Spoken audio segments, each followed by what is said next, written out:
Welcome to Hip Hop Now Podcast. If you're from the future, you know what to do. Get your ass out of here. Don't disrespect the legend. Hip hop is here to stay. Let's get right into the business.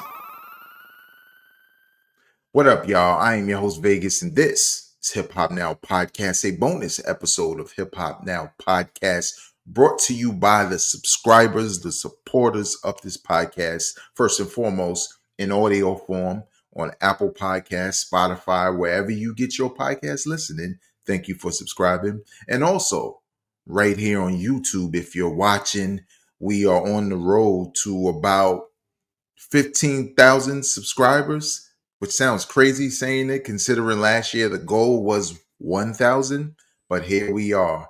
Regardless of how you got here, whether it's shorts, the weekly podcasts, bonus episodes, whatever it may be, we appreciate you being here and coming through. Share it with your friends. Hit that notification button if you want to know when there's a new episode coming out. It's pretty easy. I do it. Put it this way, man. I watch YouTube like it's television. I'm not lying. I'm subscribed to all kinds of sports channels, hip hop, video games, film, and all I do is see what everybody dropped, hit that watch later, and when I'm in the gym or like at some point in the house or whatever it may be, I just watch the videos I was interested in. So if you subscribe to a ton of channels, including this one, do the same here. And don't be afraid to go back and watch older content, because I have a series called Tale of the Tapes where I tell stories about cassette tapes that I purchased back in the day that I still have. Originals, not this new stuff. Okay?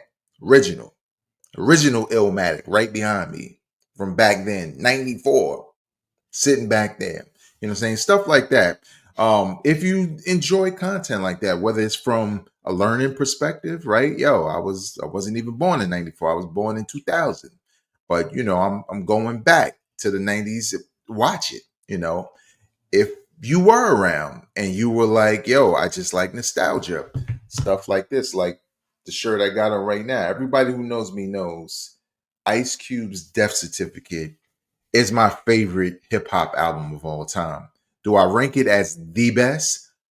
I don't know. I don't think so. You know what I'm saying? I did a top 5 before, but for me, things like that change. You go back and listen to albums again, you realize an album that maybe wasn't your favorite, but you liked it. You realize it's aged like fine wine, and you're like, yo, this might low key be the greatest hip hop album of all time.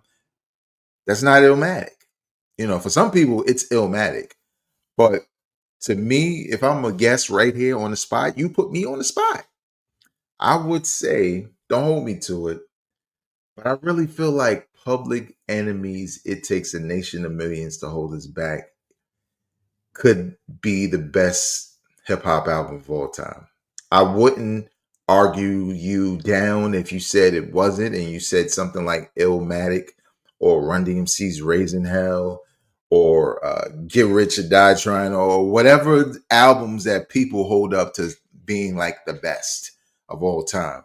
But today, we're here to do something a little bit different. I don't necessarily see lists like this, or at least this variation of a list, but today we're doing slept on catalog albums. So I went ahead and I thought of like 5 MCs whose catalog I have most of the music, and now they have these, they have longer catalogs of music, right?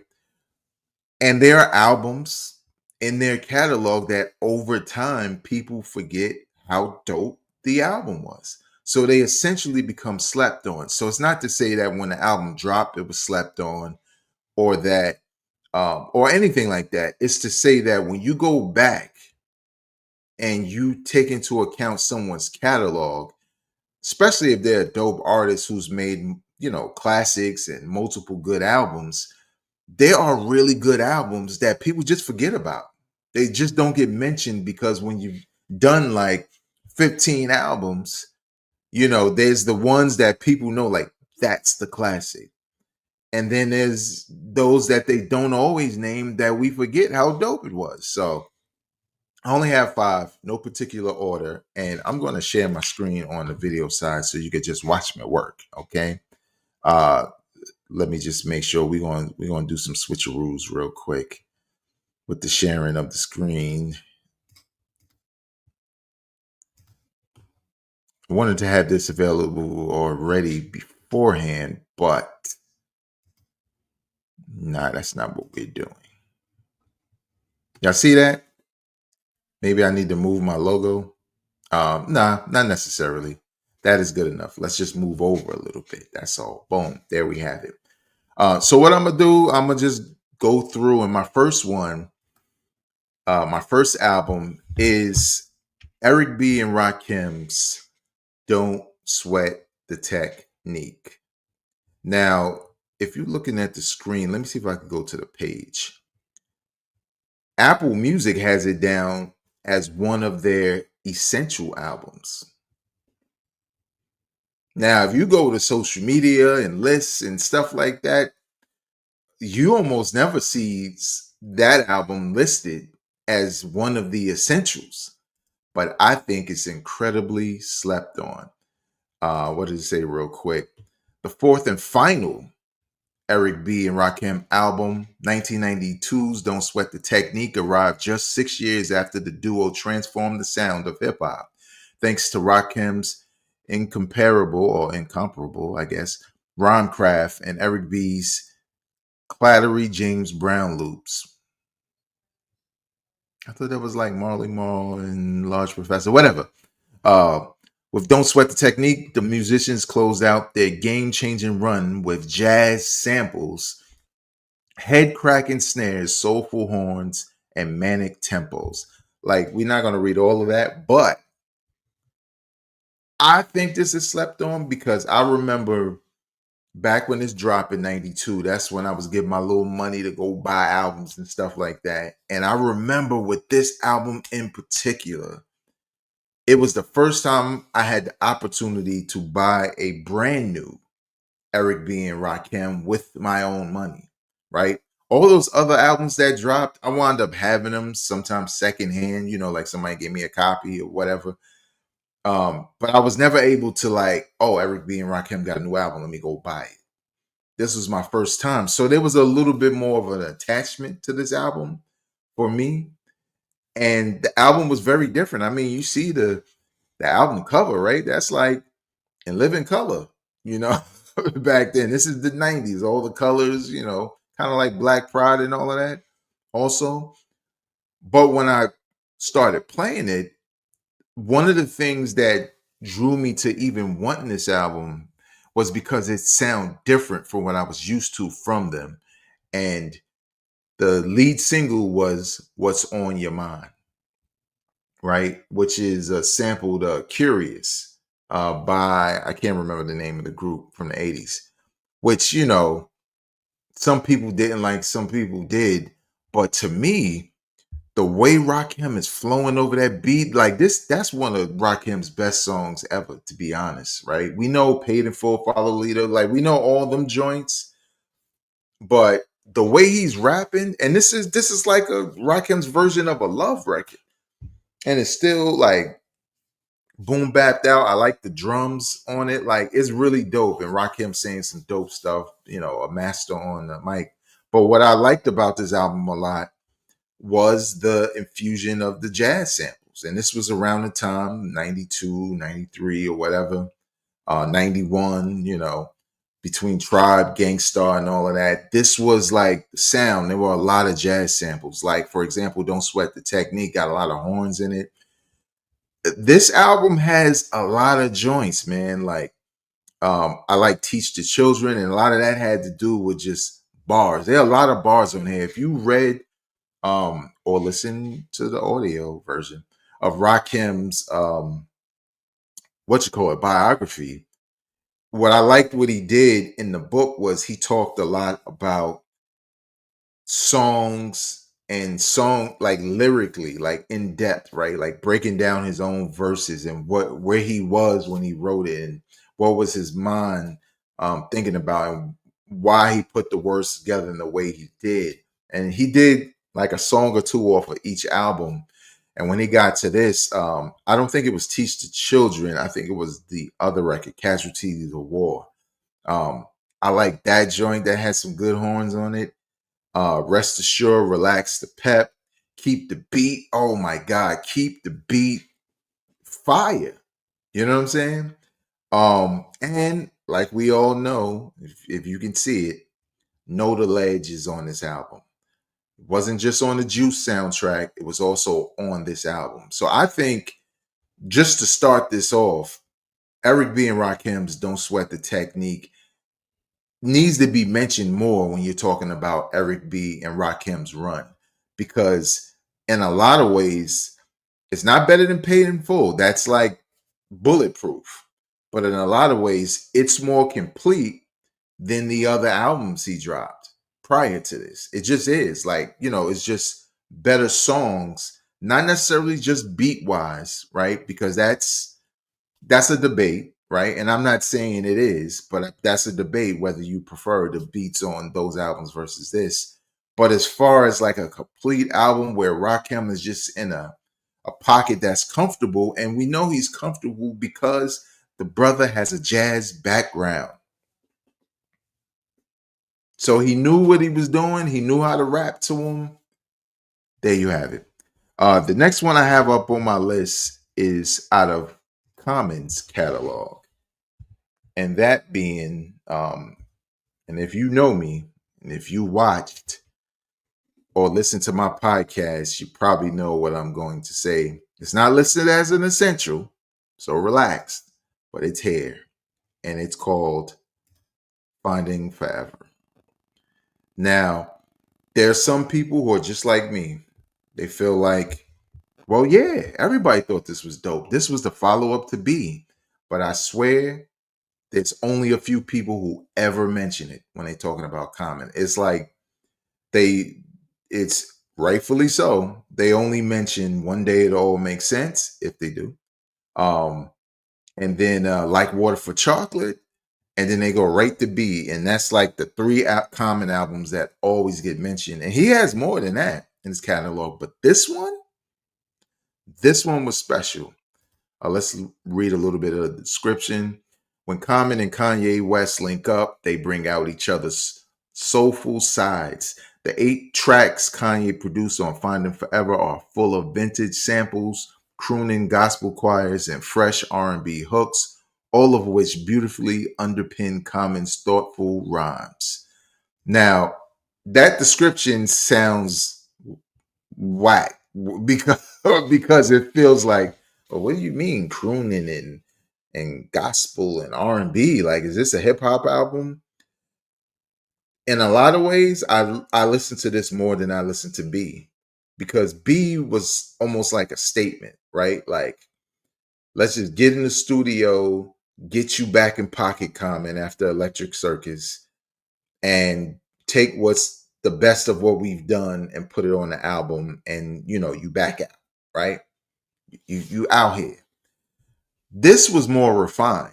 This was taking B and saying, okay, now we're gonna make an album. You back in pocket, you had your comeback. Now it's time to make an album. And in 2007, that version of Kanye, the Kanye that everybody said they went back, right?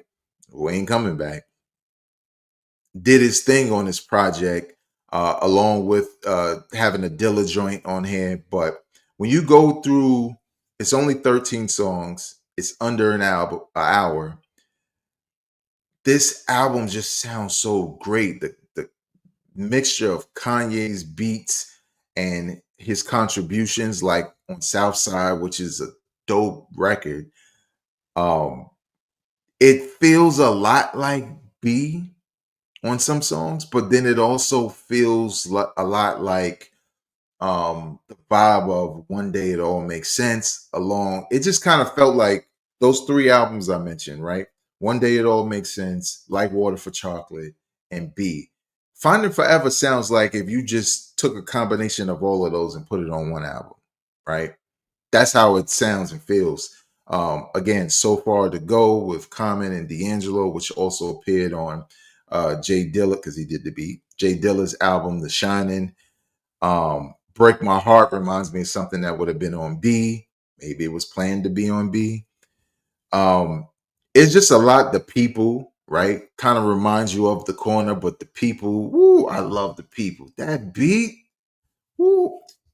Listen, again, when this album dropped, most heads thought it was dope, like I said.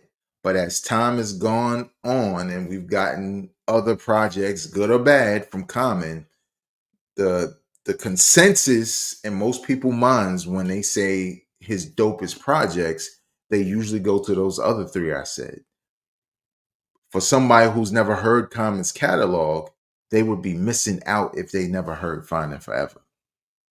Like me personally, when this album dropped, it was in heavy rotation. Like B was in heavy rotation for me, but there was like a song or two I would skip because it always felt disjointed after a while because it didn't feel like an album, it just felt like a collection of songs. And we was just happy to have Common back in form that we weren't grading on a scale from a brother who's released some really complete albums. And this was him returning back to something that to me felt like now this is the Common I know. This is complete. He's in the pocket, the beats. This is perfect. Leave your comment in the comment section below, not only about the two albums I mentioned, but with Common, do you feel like he was best with No ID, Dilla, or Kanye West? I'm not answering that question, but y'all can in the comment section. All right, let's get into the next one because we don't need this to be a long episode. Next up, I'm going to go to somebody more on the newer side of things, Conway the Machine. And you'll be surprised because I know sometimes people think, oh, yo, is this, is that. But for me, it's this album from 2021, right? It's kind of pandemic-ish, kind of lockdown-ish. La Machina. I think that's how you say it. La Machina. I hope so. Correct me in the comment section below. But I remember when this dropped and I gave it I gave it the quick listen. And I believe he dropped a couple of projects. Let's see real quick. I believe he dropped a couple of projects that year. No, he only really dropped two. If It Bleeds, It Can Be Killed. I didn't really like that one as much. And that was coming off of Lovin' from King to a God. Like I love that album. But when this joint dropped first in 2021, If It Bleeds, It Can Be Killed, I was just kind of like, not as good as I thought. But when La Machina dropped, I was like, yo, this is kind of a return to form of that Griselda sound. I think it was more so the bars. Let me not say the Griselda sound. I think just the bars. Conway's bars on this album are crazy. Like he has so many instances on his own projects where it almost feel wasteful that he got so many moments of dope songs, dope verses, dope bars all together. And sometimes they land on projects that most people aren't really checking for. And I feel like this particular project didn't get talked about as much in 2021. Don't get me wrong, some people did. But as time went on, again, like I said, when people think about their favorite Conway the Machine projects, I just don't hear about this one that much. And I think it's slept on for a number of reasons. And it had a couple. This is when he was introducing his drum work squad. So they had a couple of tracks. This is when I first heard. Well, first of all, this song is crazy. Sister Abigail. I wish I could play it, but I don't want no strikes. But it was the first time I heard Love the Genius, and I was like, yo, I like her because she got a voice like Hurricane G, but rest in peace, Hurricane G. But I think she's just nicer with it. And Obviously, at the end, there's the Griselda, Posse Cup or West Side Gun and Benny the Butcher. But even like Bruiser Brody was crazy.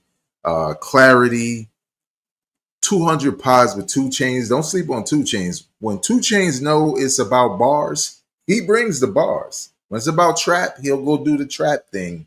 But he's shown on a number of occasions, if y'all want bars, I could be there on any track with anybody.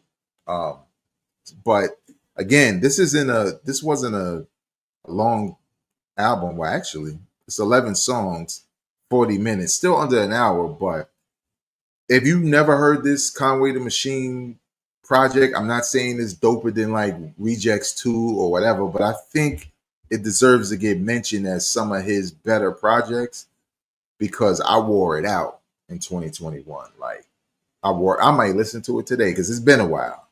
I'm just saying. All right, 2 more. Next up, this one is from a legend in the game, from the legendary Wu-Tang Clan, the GZA. Like most people, and I wasn't on strike or anything like that when it happened. But Liquid Swords Drop, which is a classic, and Beneath the Surface, which is actually a pretty good album, but it was a little underwhelming coming off of Liquid Swords, and then I kind of checked out after that. And then somebody put me on to Pro Tools, which released in 2013. Now you're talking about really being into GZA heavy in the mid 90s. And in the late 90s, he drops an album, and I'm a little underwhelmed. And I never really come back to anything he's doing. I don't know what he's dropped. I don't know anything. And somebody says, yo, GZA got an album called Pro Tools. And I'm like, oh, that's a dope title. It's a GZA. What can we expect? Ghostface gets a lot of credit for maintaining and carrying on the Wu-Tang sound, which I agree. And I think in a lot of ways that brought Raekwon back to that sound eventually. And trust me, Raekwon has more albums that are dope than not. Immobilarity is his worst. But besides that, everything else is either good or great. Well, there's one that's mid that came later. But this to me was more in line with that Wu sound, GZA's Pro Tools. Too bad there's not a write up for it.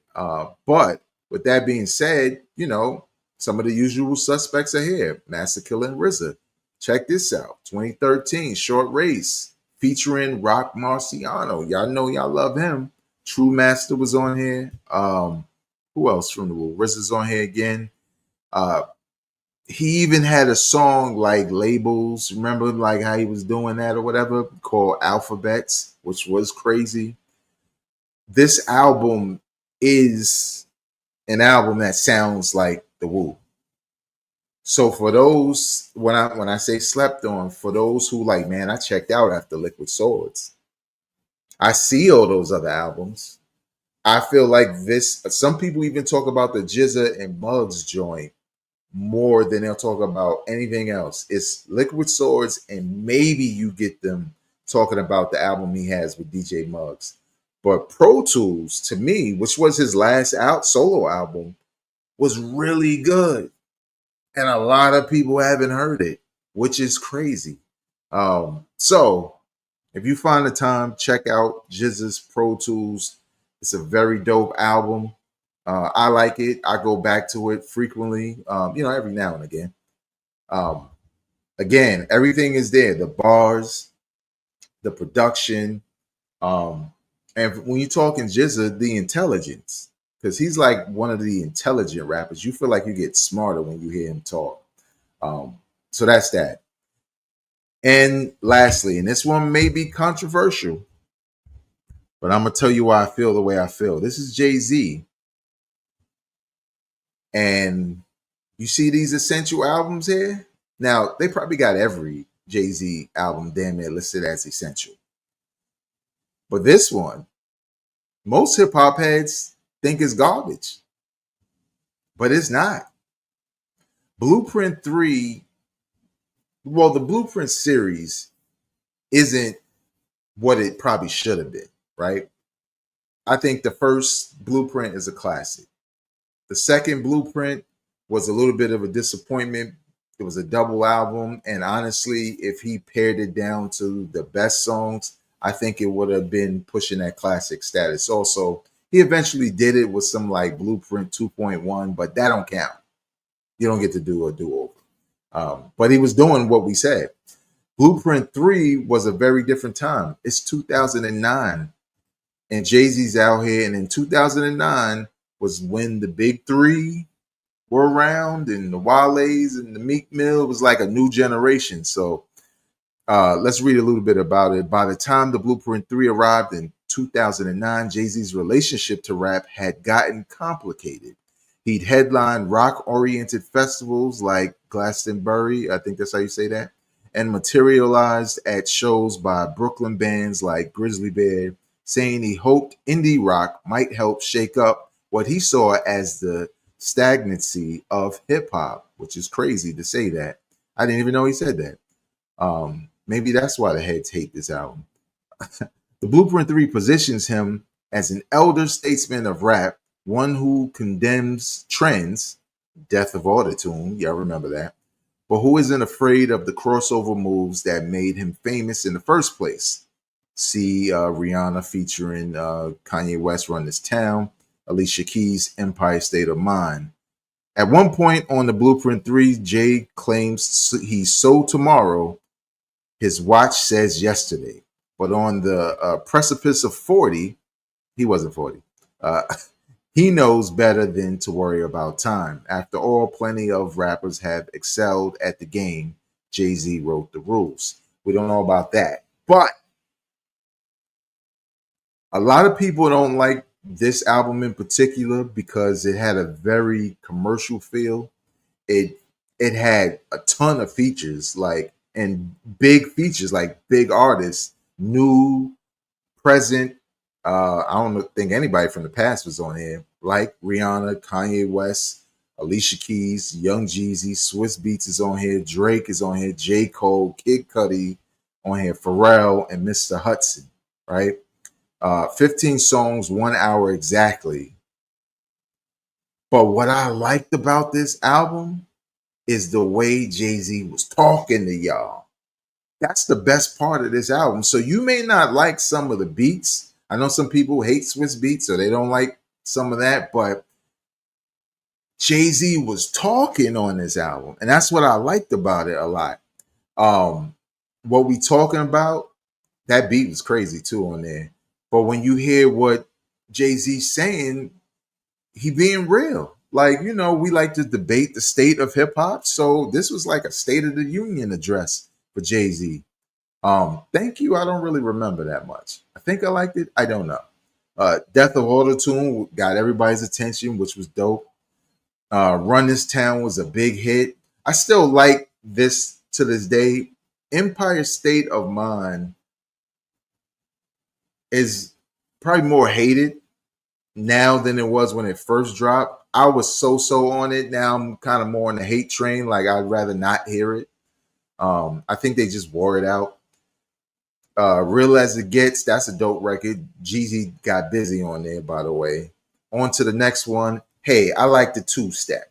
I know some of y'all don't on to the next on to some of y'all don't like that. Some of y'all want to be head nod to death or just death stare at people when you listen to hip hop. And that's cool too.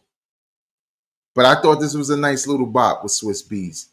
Off that with Drake, to me, was disappointing. Drake was hot at this point in time. They eventually had a better collaboration on the song Pound Cake with what's the album?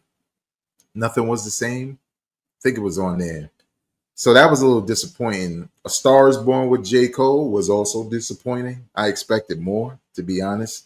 Venus versus Mars was kind of cool, you know, men and women and relationships. I love Already Home with Kid Cudi. I'm already home. Like, you don't worry about me. I'm already there. One of them songs I mentioned, on to the next one. To me, these bars got me into it when Jay-Z said, Hove on, it summarizes this album and anything you may feel about this album and this version of Jay-Z not being the one you love from the past. Hove on the new people like, how come? People want my old ish.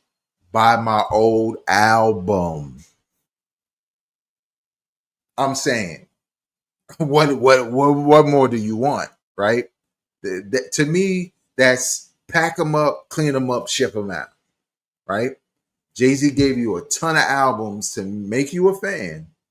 And if you want him to regurgitate what he did or be exactly what the blueprint was before or Reasonable Doubt or whatever, buy my old album. And it's okay. You can listen to the joints you like only. But I thought that was a hot bar, and I always quote it to this day. Hate featuring Kanye. I don't really remember that. I think the only thing with this album, I think after that joint, Already Home, it kind of goes downhill a little bit, right? Because some of that crossover stuff isn't working towards the end of the album, especially Young Forever. I hate that record. I hate it. Unnecessary, didn't sound dope. I get Jay-Z likes that record. A lot of people like that Forever Young record, but just wasn't good. Very forgettable. Maybe it plays at certain stadiums with certain crowds. Cool. I don't care. But at the end of the day, this is a very slept on album in his catalog. The Blueprint 3, especially a slept on album cover. It's pretty dope.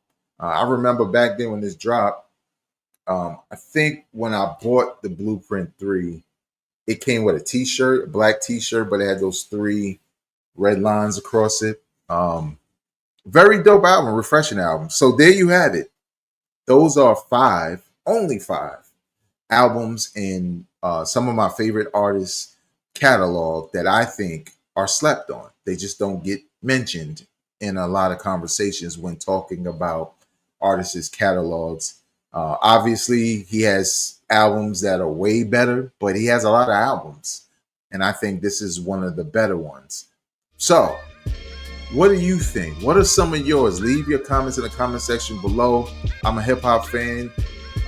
If there's an album I feel like you mentioned that I have to go back to and listen because I don't feel that way or I didn't feel that way, I love doing stuff like that. So leave your comments in the comment section below. Follow me on social media at Biggest World INC. Subscribe wherever you get this podcast. But most importantly, share it with people you know enjoy this kind of content. Until next time, y'all, I'm not a critic. I'm a fan. Peace.